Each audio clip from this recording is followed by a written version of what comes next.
আজ আপনাদের সামনে এমন একটি বিষয় নিয়ে আলোচনা করব, তা হলো অষ্টম শ্রেণী পর্যন্ত পাস ফেল তুলে দেওয়া কি ঐতিহাসিক ভুল ছিল? সকলকে শুভেচ্ছা জানিয়ে শুরু করছি আজকের আলোচনা পর্ব। দেখুন, আমাদের সংবিধানে বলা হয়েছে 6 থেকে 14 বছর বয়স পর্যন্ত প্রতিটা শিশুর জন্য অবৈতনিক শিক্ষার ব্যবস্থা করতে হবে সরকারকে। কি বললাম?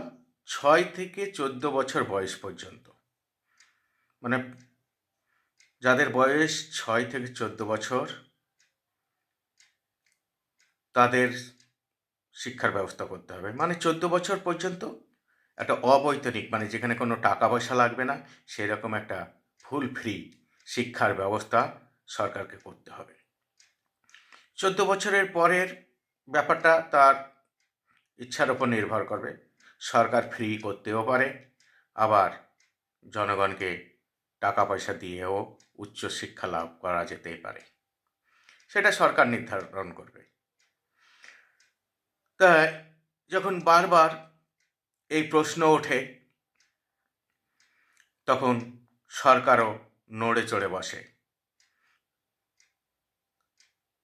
তা এ নিয়ে যখন বিস্তারিত জলঘোলা হতে থাকে, তখন কি করলো সরকার? এ ব্যাপারে উদ্যোগী হলো। যেমন কথা তেমন কাজ। সরকার এ ব্যাপারে পুরো পরিকল্পনা ছেঁকে ফেললো। কি করলো?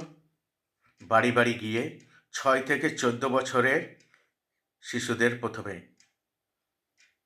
তথ্য লিপিবদ্ধ করলো। মানে চাইল্ড রেজিস্টারে বাড়ি বাড়ি গিয়ে সেখানে 6 থেকে 14 বছরের বয়সের শিশু আছে কি না, থাকলে বর্তমানে তারা পড়াশোনা করছে না করছে না, কোথায় পড়াশোনা করছে, আর যদি না করে সেটাও উল্লেখ করে, তাদের বয়স উল্লেখ করে।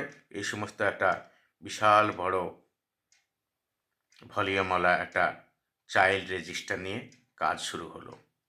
মানে প্রতি বছর ওই শিশুর তথ্য পরপর আপডেট হতে লাগবে, মানে হবে। তা যার যেমন বয়স সেই ক্লাসে ভর্তি করার এবার ব্যবস্থা হলো। তাদেরকে বিভিন্ন রং বেরঙের কার্ড ধরিয়ে, সবুজ কার্ড ধরিয়ে তাদেরকে বয়স অনুযায়ী সেই ক্লাসে ভর্তি করার ব্যবস্থা হলো। এর জন্য অসংখ্য নতুন বিদ্যালয় তৈরি করা হলো। সে বিদ্যালয়ে শিক্ষক শিক্ষিকা অশিক্ষক কর্মচারীও আস্তে আস্তে দেওয়া হলো। বয়স অনুযায়ী সবাই তো বিদ্যালয়ে ভর্তি করে দিলে হবে না। কাউকে ধরেন সরাসরি সপ্তম শ্রেণীতে ভর্তি করা দিল, পঞ্চম শ্রেণীতে বয়স অনুযায়ী ভর্তি করে দেওয়া হলো। তারা কি সেই ক্লাসের উপযোগী হয়ে উঠবে? বয়স হয়ে গেছে ঠিক আছে, কিন্তু সেই ক্লাসের কি পড়া ডাইরেক্ট 5-এর 7-এর পারবে? পারবে না। তার জন্য কি হলো? কিছু বিদ্যালয় তৈরি করা হলো, সেতু বিদ্যালয় নাম দেওয়া হলো। মানে তারা কি করবে? এতদিনের যে ঘাটতি, সেগুলো পূরণ করে তাকে ওই বয়স অনুযায়ী সেই শ্রেণীর উপযোগী করে তুলবে। সেটা তো সম্ভব নয় অত বছরের পড়াশোনাটা 1 বছর 2 বছরে তৈরি করে দিয়া, যেটুকু হয় আর কি, মানে সেতুর মতো। যাই হোক, এর জন্য বিভিন্ন রকম কি হলো, প্রচার চালানো হলো। বাড়ি বাড়ি গিয়ে তাদের বিদ্যালয়ে নিয়ে আসা হলো, গার্জেনকে বুঝিয়ে তাদেরকে বিদ্যালয়ে পাঠানোর ব্যবস্থা করা হলো। কিন্তু জোর করে কি আর পড়াশোনা করা যায় কাউকে? কেউ আসে বিদ্যালয়ে, কেউ আসে না। বাড়িতে খবর দেওয়া হয়, আসার জন্য বলা হয়, আবার আসে, আবার আসা বন্ধ করে দেয়। এইভাবে চলতে থাকে। এগুলো সাধারণত আমরা যাদের কথা বলছি তারা হচ্ছে দুর্বল বা সাধারণ ঘরের শিক্ষার্থী, যাদের অভিভাবকরা কোনো কারণে, বিশেষ করে অর্থের অভাবে, শিক্ষার কোনোদিন সুযোগ পায়নি। আগে শুধুমাত্র শিক্ষিত ঘরের ছেলেমেয়েরাই বিদ্যালয়ে আসতো, কি বললাম, আগে সাধারণত শিক্ষিত ঘরের ছেলেমেয়েরাই আসতো। এবার তাদের সঙ্গে কি হলো, সাধারণ ঘরে যারা কোনো দিন শিক্ষার আলোই পায়নি, তাদের অভিভাবকরাও শিক্ষা পায়নি, তাদেরকে এবার বিদ্যালয়ে একসঙ্গে নিয়ে আসা হলো একই ছাতার তলায়। তা সংবিধানের দায় দায়িত্ব পালন করা সরকারের কর্তব্য, এটা ঠিকই। সমীক্ষায় সে সময় দেখা যায় আমাদের দেশের বেশিরভাগ মানুষ গরিব, তাদের নুন আনতে পান্তা ফুরায় অবস্থা, ঠিক মতো খাবার জুটত না। পড়বে কি করে তারা? তাদের তো খাবারই জুটত না। গরিব অর্থহীন ছেলে মেয়েরা মুখে অন্ন তুলে দিতে পারত না তাদের অভিভাবকরা ঠিক মতো। পড়বে কি করে?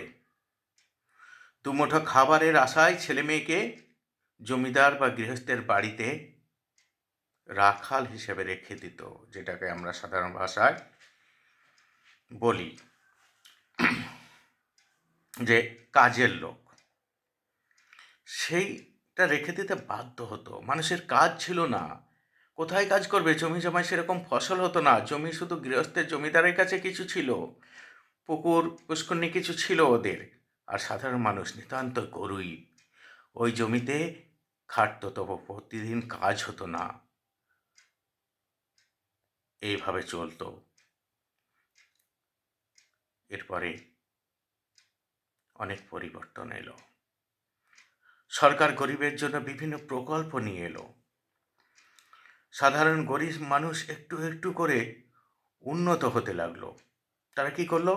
অন্য রাজ্যে কাজে যেতে লাগলো, বিদেশে কাজে যেতে লাগলো। তার ফলে এই কাজে গিয়ে যখন দেখছে এই ট্রেনটা কোথায় যাবে, অন্যজনকে জিজ্ঞাসা করতে হচ্ছে, এই বাসটা কোথায় যাবে, অন্যজনকে জিজ্ঞাসা করতে হচ্ছে। এরকম বিভিন্ন সমস্যায় তারা হোঁচট খেতে লাগলো। তখন তারা কি করলো?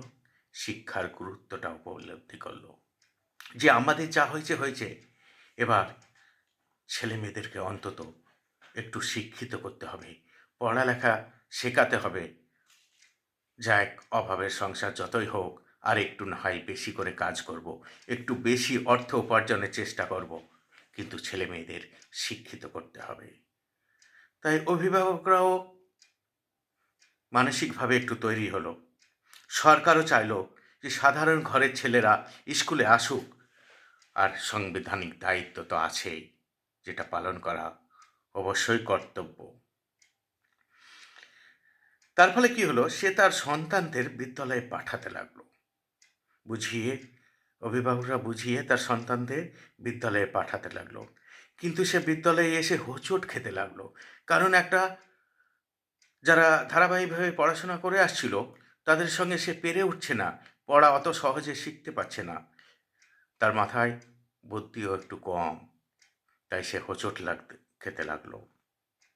কেননা সে হচ্ছে ফার্স্ট লার্নার, তাকে সাহায্য করার কেউ নেই। তার বাবা জানে না পড়াশোনা, মা জানে না পড়াশোনা, দাদা দিদি কেউ পড়াশোনা জানে না, আত্মীয় স্বজনরা জানে না। তার ফলে সে একা স্কুলে যেটুকু হচ্ছে সেটুকুতেই সে আস্তে আস্তে এগোনোর চেষ্টা করছে, যেটা ফার্স্ট লার্নারের ক্ষেত্রে হয়। তার ফলে কি হলো, শিক্ষিত ভালো ছেলে মেয়েদের সঙ্গে ওরা পাল্লা দিয়ে এগিয়ে যেতে পারছে না, ক্রমশ পিছিয়ে পড়ছে ওদের থেকে। তৈরি হলো দুটো শ্রেণী। একটা শ্রেণী যারা আগে থেকে পড়াশোনা করত, তারা ভালোভাবে এগিয়ে যাচ্ছে, আর এরা ক্রমশ দুর্বল হয়ে পড়ছে, এগিয়ে যেতে পারছে না। পিছিয়ে পড়া শ্রেণী হিসাবে আমরা এদেরকে ভাবতে পারি। এরপর দেখা গেল ওদের অনেকেই পরীক্ষায় ফেল করছে। এই যে দুর্বল শ্রেণী তৈরি হলো, যাদেরকে আমরা বিদ্যালয়ে প্রথম নিয়ে এলাম, তারা কি করলো, বিদ্যালয়ে পরীক্ষায়, বার্ষিক পরীক্ষায় পাস করতে পারছে না অনেকেই। আর এই ফেল করার পরে ওরা কি করছে, বিদ্যালয় আবার ছেড়ে দিচ্ছে। এক অদ্ভুত পরিস্থিতির সৃষ্টি হলো, যা পুরো শিক্ষার অভিমুখে ঘুরিয়ে দিল। সরকার এ থেকে পরিত্রাণের উপায় খোঁজার চিন্তায় মগ্ন হয়ে গেল যে কিভাবে এদেরকে বিদ্যালয়ে আটকে রাখা যায়, এদেরকে একটু শিক্ষা দেয়া যায়। এটা বিশেষজ্ঞরা ভাবতে লাগলো যে যাদেরকে আমরা এত কষ্ট করে নিয়ে এলাম যে একটু শিক্ষা দেওয়ার জন্য, সেগুলো তো এইভাবে যদি ফেল হয়ে যায়, পড়াশোনায় যদি একটি নির্দিষ্ট মান পর্যন্ত উন্নীত না হতে পারে, তাহলে তো এরা আবার যে অবস্থায় ছিল সেই অবস্থায় ফিরিয়ে যাবে।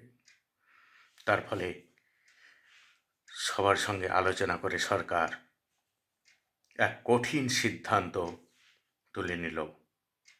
রূপায়ণ হলো পাস ফেল প্রথা। হ্যাঁ, কঠিন সিদ্ধান্ত সরকার নিতে বাধ্য হয়েছিল, কিন্তু কতদূর? ওই 8 পর্যন্ত, সাংবিধানিক দায় দায়িত্ব পর্যন্ত। তারপরে নবম শ্রেণী থেকে আবার কিন্তু যেমন পাস ফেল ছিল সেরকমই থাকবে। অষ্টম শ্রেণী পর্যন্ত কোনো পাস ফেল প্রথা থাকবে না, কোনো শিশু ফেল করবে না। যেই ভর্তি হবে অনে, সেই আস্তে আস্তে অষ্টম শ্রেণী পর্যন্ত অনায়াসেই উত্তীর্ণ হয়ে যাবে। সেই স্কুলে আসুক আর না আসুক, সে নম্বর পাক আর না পাক। এই সিদ্ধান্ত নিতে সরকার বাধ্য হলো। যদি এটা না করা হতো, তাহলে আবার ওই দুর্বল ছেলেগুলো বিদ্যালয় থেকে মুখ ফিরিয়ে নিত। এটা না করলে ওরা আবার হারিয়ে যেত, ওরা চিরতরে হারিয়ে যেত শিক্ষার জগৎ থেকে, যেটা আমরা আটকাতে পেরেছি এই পাস ফেল প্রথা তুলে দিয়ে। আর তার ফলে এদের মধ্যে থেকে আজ অনেকে ডাক্তার হয়েছে, ইঞ্জিনিয়ার হয়েছে, বা অন্য কোনো চাকরিতে প্রতিষ্ঠিত হয়েছে। পাস ফেল তুলে দেওয়ার শিক্ষার গুণগত মান কিছুটা কমেছে ঠিকই, কিন্তু শিক্ষার ব্যাপকতা বেড়েছে। কি বললাম? গুণগত মান কমেছে, কারণ যে লেভেলের সিলেবাস ছিল, উচ্চ মেধাসম্পন্ন শিশুদের পড়ানোর কোয়ালিটিটা যেটা ছিল, সেটা থেকে কিছুটা নিচে নেমে আসতে হয়েছে, কারণ এই দুর্বল ছেলেদেরকেও একই সঙ্গে এগিয়ে নিয়ে যাওয়ার জন্য। কিন্তু কি হয়েছে, আগে যে গুটি কতক শিক্ষিত ঘরের ছেলে মেয়েরা পড়াশোনা করত, তার তুলনায় কী হয়েছে, সমস্ত পরিবারের, সে গরিব হোক, মধ্যবিত্ত হোক, ধনী হোক, সমস্ত ছেলেরাই আজ বিদ্যালয়ে এসেছে। এই যে ব্যাপকতাটা বেড়েছে, তা যাই হোক, এটাই বা কম কি? পাস ফেল না থাকায় অনেকে পড়াশোনার ইচ্ছাটাই হারিয়ে ফেলেছে। এটা আমাদের অস্বীকার করলে হবে না। পাস ফেল তুলে দেওয়ার ফলে অনেক ছেলেমেয়েরা কী করেছে, পাস স্কুলে গেলেই হবে, পড়া করলেও পাস করব, না করলেও পাস করব। তার ফলে পড়াশোনার ইচ্ছেটাই কিন্তু এক শ্রেণীর ছেলেমেয়েরা হারিয়ে ফেলেছে, যেটা আজ মহামারীর মতো বলা যায়। কারণ বেশিরভাগ ছেলে মেয়ে আর পড়াশোনাই করছে না, বিশেষ করে সেটা হচ্ছে গ্রামের দিকে। আমি শহরের দিকে বলছি না। শহরের দিকে সচেতন গার্জেনরা তাদের ছেলে মেয়েদের ঠিকভাবে গাইড করছেন, কিন্তু গ্রামের ছেলেমেয়েরা সেরকমভাবে পড়াশোনা করছে না। পড়া করলেও পাস করব, না করলেও পাস করব, এই চিন্তাভাবনা নিয়ে তারা এগিয়ে যাচ্ছে।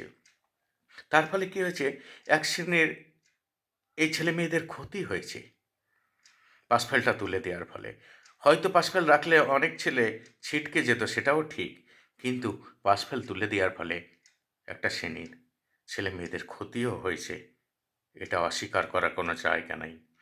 কিন্তু বিপরীতে অনেক ছেলে হয়তো দেখা যাচ্ছে ফেল করার ফলে সে ছিটকে যেত বিদ্যালয় থেকে, হয়তো কোনো কারণে ফেল করে গেছে, শারীরিক অসুস্থতা কিংবা অন্য কারণে, কিন্তু সে আবার পরবর্তীতেও এগিয়ে যেতে পারে।